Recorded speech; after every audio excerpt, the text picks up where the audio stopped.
제가 여기 와서 한 2주간 있었나요? 지금 시간이 얼마나 됐는지 잘 모르겠어요. 근데 아무튼 길지 않은 시간이었는데도 불구하고 그 여러 성도님들께서 사랑을 베풀어 주시고 아무튼 많은 이런 그 관심 또 사랑을 베풀어 주셔서 먼저 감사의 말씀을 드립니다. 금요일에 가니까 뭐 인사할 시간이 따로 있지는 않을 것 같고 해서 먼저 미리 감사의 말씀을 드립니다.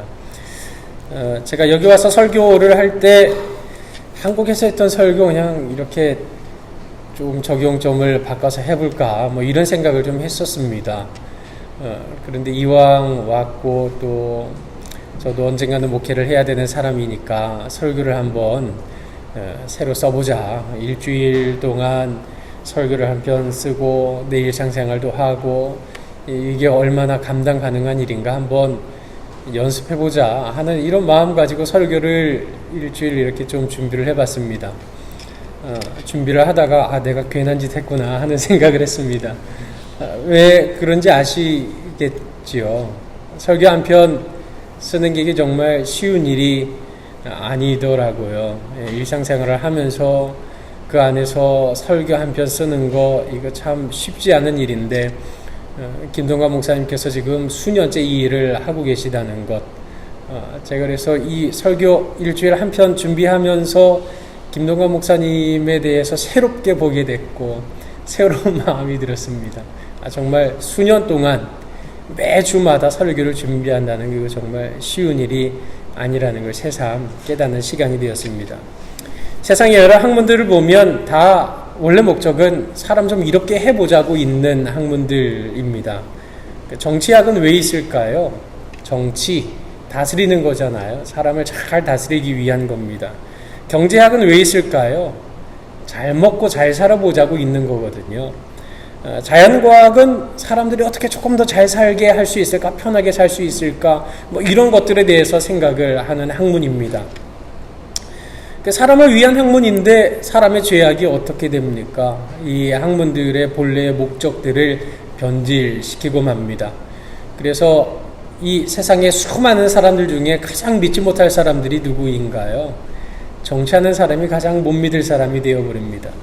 경제학은 날로 발전하고 있는데 빈곤의 차이, 굶주림, 문제는 여전히 해결되지 못하고 있습니다.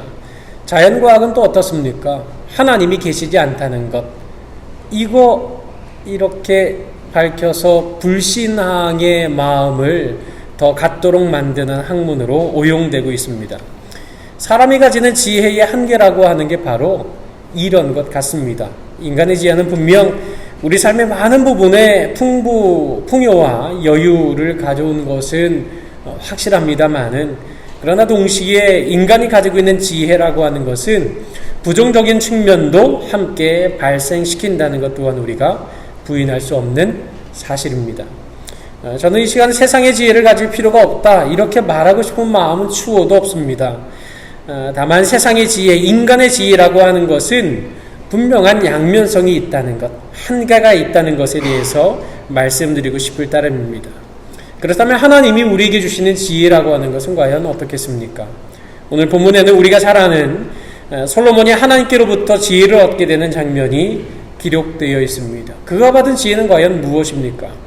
주님께서 다시 오실 날이 얼마 남지 않은 마지막 때를 살아가는 참된 신자들은 과연 어떤 지혜로 살아가야 하겠습니까? 이 시간 본문을 통해서 우리가 하나님의 은혜와 지혜를 함께 나누는 시간이 되기를 원합니다. 첫 번째로 우리는 기도의 지혜를 깨달아야 합니다. 솔로몬이 왕이 되었을 때 솔로몬은 이 고대 근동 지역에 아주 주도적인 역할을 하는 존재가 되었습니다. 바로 하나님께서 주신 형통함을 누리는 이런 평화의 시대를 살고 있었던 것입니다. 그런 중에도, 평화로운 시기 중에도 하나님 섬기기를 잊지 않았는데 어디에서 하나님을 섬겼습니까? 오늘 본문 2절에 보니까 산당이라고 했습니다. 우리 개역개정 성경에는 그냥 산당이라고 되어 있는데 그 원문에는 이게 가장 높은 산당 내지는 가장 중요한 산당이라는 의미를 가지고 있습니다. 하나님을 섬기는 일이니까 그냥 아무 데서나 하지는 않았던 것이라는 걸 밝히고 있는 것입니다. 그러면 왜 하필이면 하나님을 산당에 가서 제사를 할까? 그것은 오늘 본문에 보면 아직 성전이 건축되지 않았기 때문이다 라고 밝히고 있는 것입니다. 그러니까 솔로몬은 여전히 하나님을 사랑했고 그 아버지 다윗의 법도를 따라서 하나님을 섬기고 있었지만 아직 성전이 건축되지 않았기 때문에 산당에 올라가서 높은 곳에 올라가서 구별된 곳에서 하나님 앞에 제사하며 분향했다는 사실을 밝히고 있는 겁니다. 여기 솔로몬이 어떻게 제사를 드렸습니까? 오늘 4절 말씀에 보니까 솔로몬이 그 제단에 뭘 드렸답니까? 일천번제를 드렸다 하거든요. 일천번제가 과연 뭘까? 어떤 교회는 일천번제 새벽제단 쌓기 운동, 그래서 1000일 동안 빠지지 않고 새벽 예배 참여하는 이런 식으로 일천번제를 적용을 하기도 합니다. 그런데 사실 이 일천번제의 내용은 그런 내용은 아닙니다. 한번 생각을 해보십시오. 왕이 됐습니다. 근데 1000일 동안 왕이 나라를 다스리지 않고 매일 날마다 번제만 드리고 앉아있어요. 그럼 3년 가까이 왕으로서 통치를 하지 않고 하나님 앞에 예배만 하고 앉아있으면 그게 제정신이 박히는 왕이겠습니까? 그렇지는 않습니다. 이 같은 사건을 다루고 있는 역대하 1장 6절 말씀에 보면 이렇게 되어 있습니다. 솔로몬이 이르러 그 위에 1000마리 희생으로 번제를 드렸더라. 무슨 말이냐면 1000번제는 1000마리의 소를 하나님 앞에 드렸던 것입니다. 이게 한꺼번에 드린 건지 몇 차례 나눠서 드린 건지 그거는 알 수는 없습니다만은, 아무튼 솔로몬이 자기의 마음을 다하고 뜻을 다하고 정성을 다하고 힘을 다해서 하나님, 내가 왕으로 살아야 되는데 이 왕의 역할을 감당할 수 있도록 하나님 도와주세요 하는 이런 마음을 가지고 하나님 앞에 제사로 나아갔다는 것을 밝히고 있는 것입니다. 그러자 그 밤에 어떤 일이 일어납니까? 하나님이 찾아오셨습니다. 꿈에 나타나셔서 내가 너에게 무엇을 줄고 너는 구하라. 이 절호의 찬스를 받은 거죠. 너 소원 말해봐, 내가 다 들어줄게 하고 하나님이 찾아오신 것입니다. 왜 하필 꿈에 나타나셨을까요? 그럼 지금도 하나님은 우리 꿈에 나타나셔서 야, 내가 너에게 뭘 줄까 구해봐라 하고 꿈으로 찾아오시는 하나님이실까요? 그렇지는 않습니다. 솔로몬 당시에는 성경 66권이 완성되어 있지 않았습니다. 그래서 하나님이 때로는 꿈속에 나타나셔서 자기를 계시해 주시는 방법을 쓰셨던 겁니다. 오늘 우리 시대는 하나님이 성경을 통해 완전하게 자기를 밝히시고 계시기 때문에 꿈이 뭘까, 이 꿈이 도대체 뭘까, 이런 게 우리가 몰두하지 않아도 되는 것입니다. 아무튼 무엇을 줄고 하나님께서 솔로몬에게 물으셨습니다. 하나님이 성도님들에게 내가 뭐 줄까 그러면 뭘 좀 구하시겠습니까? 솔로몬이 구한 것 다른 거 아니었습니다. 여러 많은 이야기들을 하지만 결론적으로 그가 구한 것은 9절에 집약이 되어 있는데요. 9절 말씀이 이렇게 되어 있습니다. 누가 주의 이 많은 백성을 재판할 수 있사오리까? 듣는 마음을 종에게 주사 주의 백성을 재판하여 선악을 분별하게 하옵소서 하는 것을 구했습니다. 솔로몬은 하나님 나라 공동체 이스라엘 백성들 잘 다스릴 수 있는 능력을 구했던 것입니다. 그러자 하나님의 반응이 어땠습니까? 10절 말씀에 보니까 솔로몬이 이것을 구하매, 자기를 위해서 구하지 않고 백성을 위해 구하고 자기를 위해 구하지 않고 나라를 위해 구했더니 그 말씀이 주의 마음에 든지라 하고 기록했습니다. 이래서 하나님이 어떻게 했습니까? 자기를 위하여 장수도 재물도 원수의 생명을 멸하기도 구하지 아니하고 오직 백성을 잘 다스릴 수 있는 분별하는 지혜를 구한 솔로몬에게 그가 구했던 지혜에다가 더 얹어서 그가 구하지 않았던 부귀와 영광까지 허락해 주셨더라 하고 오늘 성경이 우리에게 증거하고 있습니다. 바로 예수님께서 말씀하신 바 먼저 그 나라와 그 의를 구하는 자에게 이 모든 것을 더하시겠다고 하는 영적인 원리가 고스란히 성취되고 있는 장면인 것입니다. 여러분은 지금 가정에서 직장에서 어떤 특별한 문제를 놓고 지혜가 필요한 상황이십니까? 그러면 먼저 기도부터 해야 됩니다. 하나님 앞에 먼저 나아가야 합니다. 이 솔로몬이 얻은 지혜는 다른 것이 아닙니다. 기도의 수고로 얻은 열매였습니다. 그 동기나 목적은 우리가 대체로 무엇을 구할 때에는 우리 자기를 위한 이기적인 간구를 하게 마련입니다. 그러나 솔로몬은 하나님 앞에 기도로 나아갈 때에 그가 구했던 것은 사실 자기를 위한 게 아니고 남을 위한 것, 나라를 위한 것이었던 것입니다. 우리가 하나님 앞에 기도할 때에 하나님이 우리 모든 기도와 간구에 다 응답하시는가? 예, 다 응답하십니다. 그러나 어떤 것에 응답하시는가? 무엇에 우선순위를 두고 응답하시는가? 이걸 물을 때 우리는 하나님 앞에 먼저 그 나라와 그 의를 구할 때 이 모든 것을 더해주시는 이런 하나님의 마음, 그 하나님의 뜻을 알고 구할 때 하나님은 우리에게 채우시고 또 채우시는 것입니다. 여러분의 지혜를 필요로 하는 이유가 무엇입니까? 이 질문에 대해서 어떤 대답을 하는가가 가장 중요합니다. 왜 하나님께서 지혜를 구하고, 하나님 앞에 지혜를 구하고 있고, 왜 하나님 앞에 눈물의 기도로 간구하고 있는 것입니까? 그 이유가, 그 목적이 무엇 때문에 그런 간구를 하고 있는 것입니까? 누구를 위해서, 무엇을 위해서 하나님 앞에 간구하고 있는 것입니까? 하나님께 기도로 우리가 간구할 때는 그 목적이 무엇인지 분명하게 다시 한번 우리 마음속에서 생각해 보아야 합니다. 그것이 나를 위한 간구인가? 아니면 이웃을 위한 간구인가? 나를 위한 간구인가? 교회를 위한 간구인가? 나를 위한 부르짖음인가? 나라와 민족을 위한 부르짖음인가? 우리는 이것을 생각해 보아야 합니다. 예수님께서는 마태복음 6장 33절에 그런즉 너희는 먼저 그의 나라와 그의 일을 구하라. 그리하면 이 모든 것을 너희에게 더하시리라고 약속하셨습니다. 기도를 구할 때 우리는 먼저 하나님의 나라, 그 의를 구해야 합니다. 그리하면 이 모든 것을 하나님은 우리에게 더해 주시는 분이십니다. 여러분, 오늘 성경을 통해서 솔로몬의 간구를 보고 계십니까? 그는 먼저 그 나라와 그 의를 구한 까닭에 하나님께서 이 모든 것을 더해 주시는 놀라운 축복까지 받아 누릴 수가 있었습니다. 우리도 솔로몬처럼 먼저 그 나라와 그 의를 구할 때 이 모든 것을 더해 주시는 하나님의 놀라운 축복의 손길을 체험할 수가 있는 것입니다. 물론 우리는 솔로몬과 같이 똑같은 것을 구해야 되는 것은 아닙니다. 왜냐하면 하나님 앞에서 우리 각 사람의 처지와 사명이 다 다르기 때문에 그렇습니다. 하지만 우리가 하나님 앞에 어떤 소원을 가진다면, 하나님 앞에 뭔가를 간구해야 한다면, 내 모든 소원과 기도의 제목을 딱 한 가지 가질 수 있다고 한다면 그것은 적어도 솔로몬의 것과 같은 동기와 목적으로 결정되어야 한다는 사실입니다.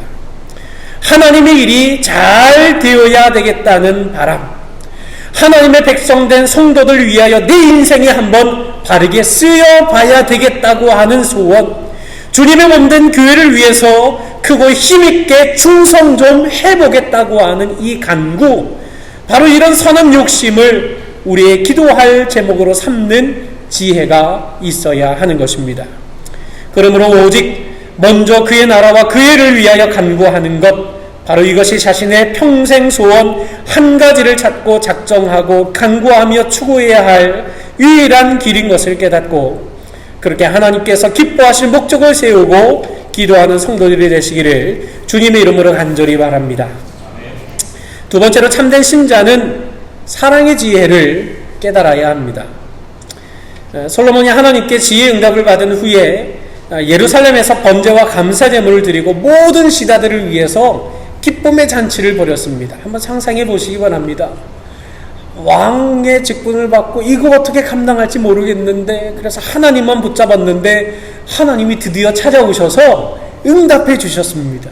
이 감격, 이 벅참, 이 얼마나 뜨거웠겠습니까? 그래서 하나님 앞에 예루살렘에서 감사의 제사를 드리고 온 신하들 불러서 하나님이 베풀어 주신 응답을 함께 나누면서 하나님의 은혜를 나누면서 감사의 잔치를 베풀었던 겁니다. 그럼 이제 앞으로 탄탄대로 형통한 날들, 이런 것들이 쫙 펼쳐져야 되는데, 감사의 잔치를 베풀자마자 이 솔로몬 앞에 큰 난제가 닥치게 되었던 것입니다. 그 난제가 무엇이었습니까? 창기 두 여인이 왕 앞에 왔습니다. 그리고 왕 앞에서 한 아기를 두고 서로 주장하기를, 이 아이는 내 아이입니다, 이 아이가 내 아들입니다 라고 서로 똑같은 주장을 하고 있는 겁니다. 이거 어떻게 해결할 수 있을까요?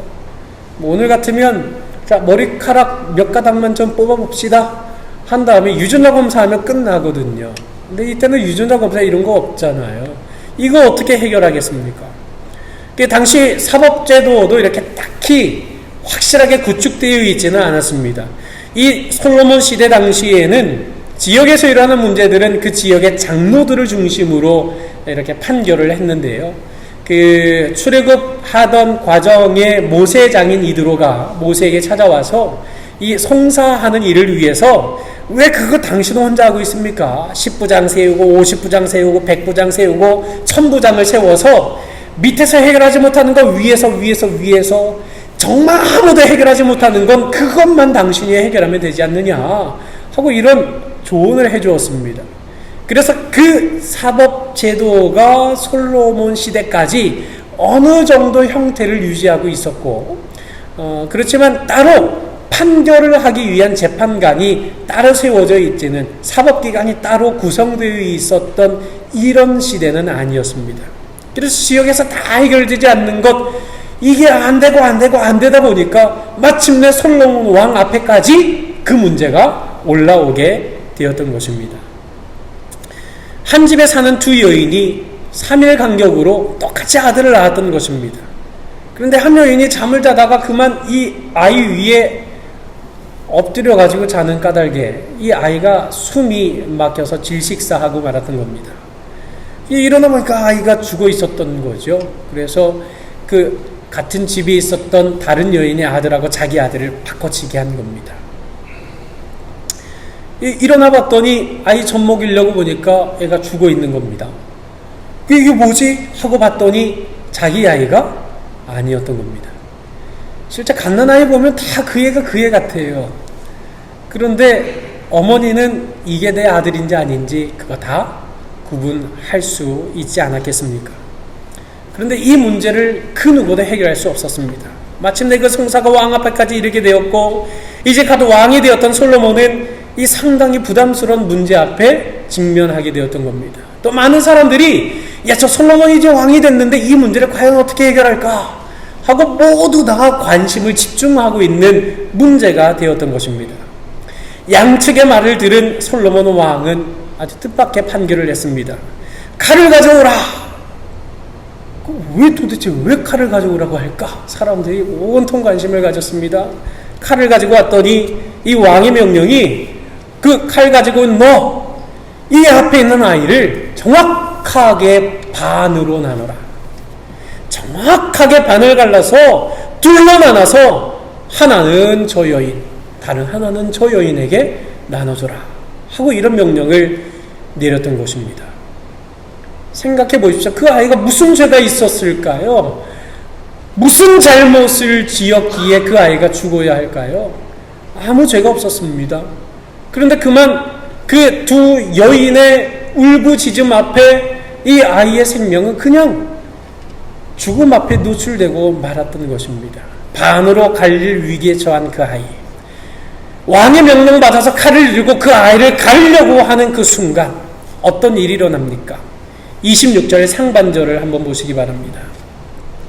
그 산 아들의 어머니 되는 여자가 그 아들을 위하여 마음이 불붙는 것 같아서 왕께 아뢰어 청하건대 내 주여 산 아이를 그에게 주시고 아무쪼록 죽이지 마옵소서 하고 외쳤던 것입니다. 마음이 불붙는 것 같았다. 이 마음이라고 하는 원어적인 의미는 창자를 말하는 겁니다. 창자. 근데 여기에 사실 별다른 주위에는 어떤 해석이 필요하지는 않지 않습니까? 우리 모두가 다 이 어머니의 심정을 이해하지 않습니까? 왕이시여 그 아이를 죽이지 마옵소서. 왕이시여 칼을 그 아이에게 대지 마옵소서. 그 아이를 저 여인에게 주십시오. 이 말은 무슨 말입니까? 왕이시여 내가 그 아이의 어머니 아닙니다 라고 말하는 것이지 않습니까? 왜 그렇게 말할 수밖에 없었을까요? 그 아이의 죽음을 어머니 입장에서 볼 수 없었던 겁니다. 그 아이를 살릴 수 있다면 왕이시여 내가 양육권 포기하겠습니다. 차라리 저 여인에게 주십시오. 지금까지 자기가 어머니라고 주장했던 이 여인이 왕 앞에서 그 아이의 죽음 앞에서 순식간에 자기 입장을 바꾸고 있습니다. 왕이시여 제가 거짓말했습니다. 제가 거짓말했습니다. 제가 그 아이의 어미가 아닙니다. 저 여인이 진짜 그 아이의 어미입니다. 저 여인에게 주십시오. 이 말은 자기 생명을 내어놓는 외침이었던 것입니다.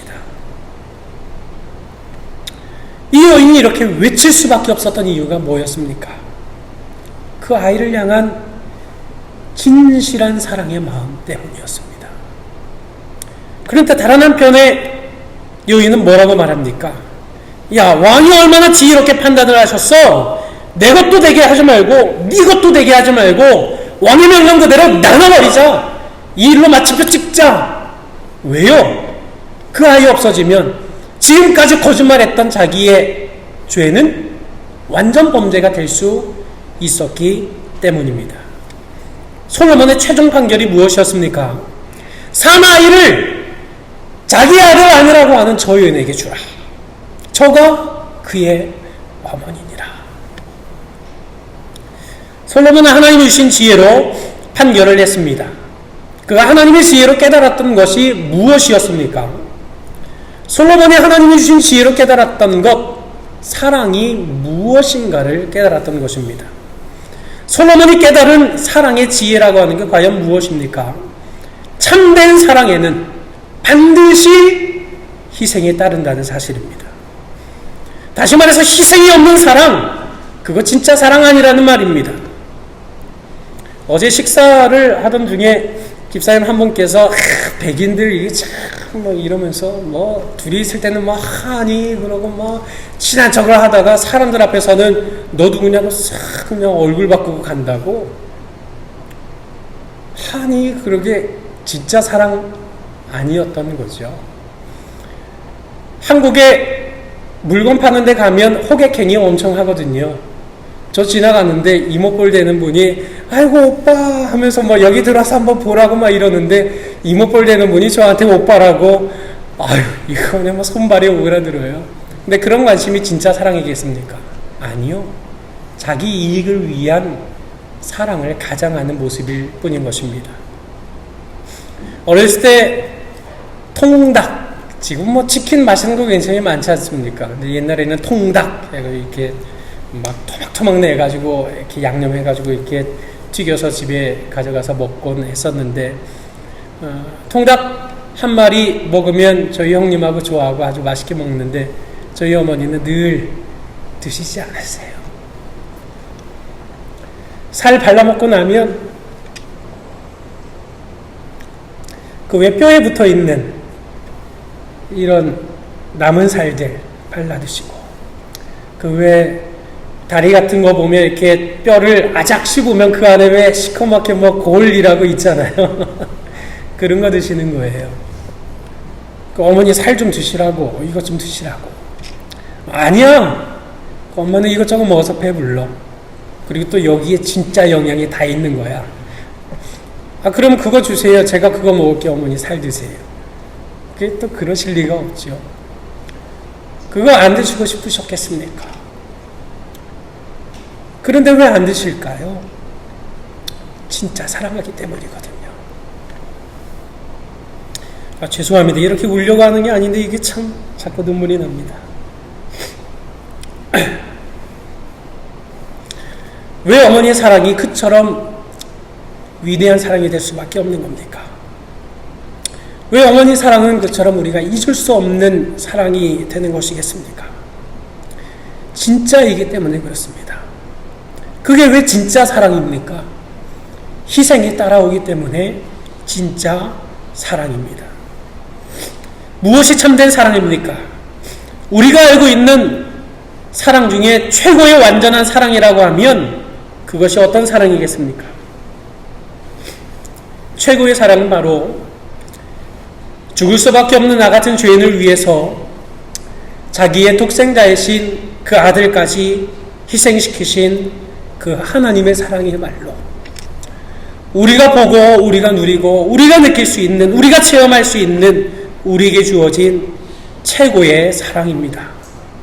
나 같은 죄인 살리시려고 자기 아들을 내어주신 그 사랑, 그 생명까지도 내어주신 그 놀라운 사랑.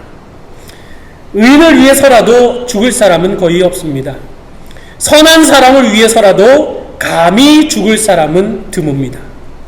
그런데 하나님께서는 우리가 여전히 죄인 되었을 때에 자기 아들을 우리를 위해 내어주셨으니 이 사랑이야말로 진실한 사랑이요, 최고의 사랑이요, 놀라운 사랑이라는 말로도 부족할 정말 완벽하고도 완전한 사랑이지 않습니까?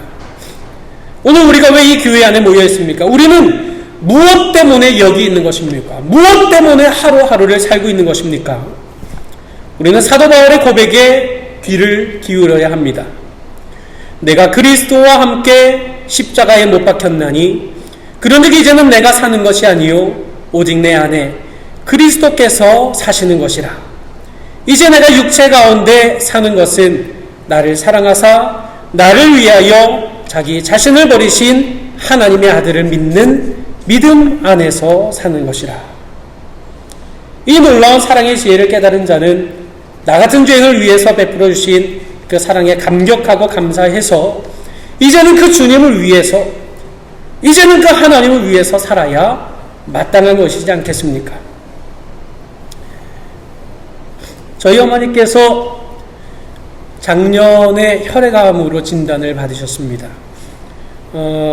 가족 중에 암 진단을 받게 되니까 이게 정말 그 큰 상처가 되더라고요. 큰 염려가 되고. 그래서 한 일주일 동안 밤마다 울었습니다. 왜 어머니에게 하나님 이렇게 아픈 질병을 주셨나요? 하고 기도했습니다. 그 가운데 하나님의 선하신 뜻을 깨닫게 되었고, 그 가운데 어렸을 때 어머니가 생각이 났습니다. 어머니께서 자주 하셨던 말씀이 있습니다.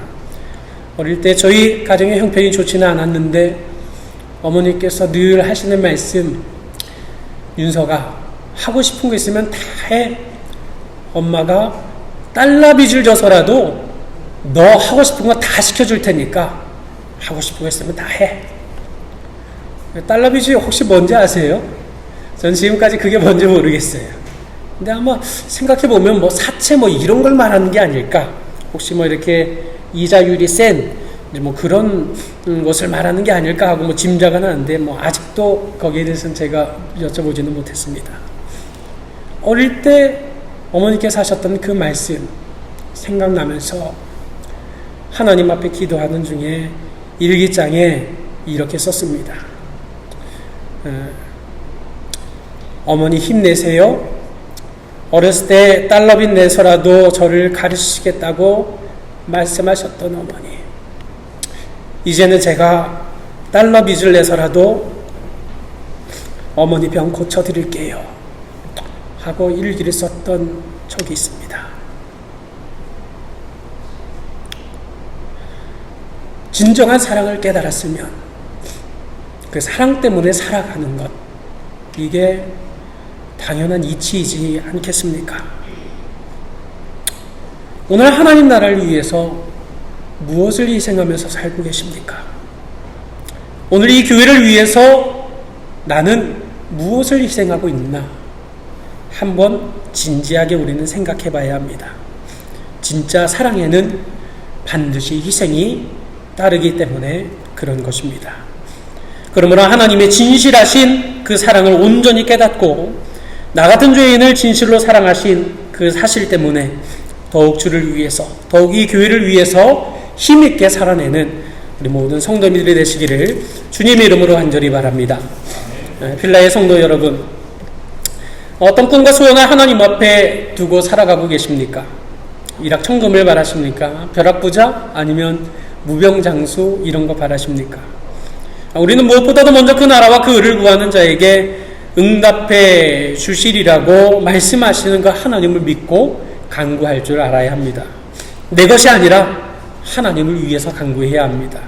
확신 없는 간구가 아니라 날마다의 기도 제목으로 삼을 때 우리의 간구는 헛된 꿈이 되는 것이 아니라 하나님께서 반드시 응답해 주시고 모든 것을 도해 주시는 이런 놀라운 은혜를 누릴 수 있는 도구가 되는 것입니다. 먼저 그 나라와 그 의를 구하는 기도는 결코 메아리로 끝나지 않습니다. 하나님께서 들으시고 응답하시는 도우심과 능력을 날마다 체험하게 되는 정말로 놀라운 축복의 통로가 되는 것, 그것이 바로 먼저 그 나라와 그 의를 구하는 기도의 삶에 있는 것입니다. 하나님께서 자기 아들까지도 아끼지 않고 내어주셨는데 우리를 위해서 무엇을 더 아끼실 것이 있겠습니까? 죄인들 우리를 향하여서 친히 보이신 그 진실한 하나님의 사랑을 깨닫고 주님을 더욱 사랑하는 마음으로 기도하고 봉사하는 믿음의 삶을 살아낼 때 우리는 진정 주님과 동행하는 즐거움과 기쁨을 더욱 선명히 맛보게 될 수 있을 것입니다. 마음의 기도 제목이 무엇인가? 그것은 내가 오늘 무엇을 위해서 사는가에 대한 대답입니다. 나는 무엇으로 마음이 불붙는 것 같은가? 이것은 내가 오늘 무엇을 사랑하며 살아가고 있는가에 대한 대답입니다. 사도 바울은 에베소 교회를 향하여서 때가 악하니라 경고하면서 세월을 아끼는 지혜를 가지라고 권면했습니다. 마지막 종말의 끝을 통과하는 신자답게 참된 지혜를 가지고 하나님이 기뻐하시는 기도와 봉사의 삶을 통하여 하나님을 날마다 체험하고 기쁨을 누리는 우리 모든 경영의 성도님들이 되시기를 주님의 이름으로 간절히 축원합니다. 이 시간에 제가 잠시 기도하겠습니다. 당신의 사랑하시는 자녀들이 기도를 시작할 때 이미 그 소원을 들으시고 응답의 천사를 보내주시는 성부 하나님, 구속함을 입은 택자들이 예수 그리스도의 이름으로 구할 때마다 그 모든 것을 시행해 주시는 성자 예수님, 성도들이 거룩한 공회에서 합심으로 기도할 때에 그 모인 곳이 진동하도록 큰 능력을 더하여 주시는 보혜사 성령님, 이 삼위의 하나님을 우리가 굳게 붙잡고 기도로 나아가는 지혜가 있도록 우리와 함께하여 주시옵소서. 헛된 꿈을 쫓고 자기 욕심의 망상을 소원하면서 목상과 석상 앞에 절하는 자들과는 달리 살아계신 하나님을 나의 아버지로 부르면서 무엇이든지 구한 대로 다 받을 수 있는 양자의 특권을 우리에게 주심을 감사하는 가운데 구하지 않는 까닭에 당연히 받지 못하는 어리석은 자의 길을 걷지 않게 하옵시고 우리에게 기도의 지혜를 더하여 주시어서 오늘도 골방에서 기다리시는 주님을 찾아뵈었고 만나는 주님의 뜻을 구하고 찾는 자들이 되게 하여 주시옵소서. 무엇보다도 우리의 하나님의 우리를 향하신 그 사랑이 얼마나 크고 놀라운 것인지를 날마다 우리 가슴에 새겨주시어서 그 하나님 사랑 때문에 슬픔을 이길 기쁨이 있게 하옵시고 아픔과 죽음을 두려워하지 않고 주님의 나라를 위해서 내 모든 것을 던질 줄 알고 온전히 드리고 희생으로서 주님을 향한 참된 사랑을 증거하는 복된 성도들이 될 수 있도록 인도하여 주시옵소서. 예수님의 이름으로 기도합니다. 아멘.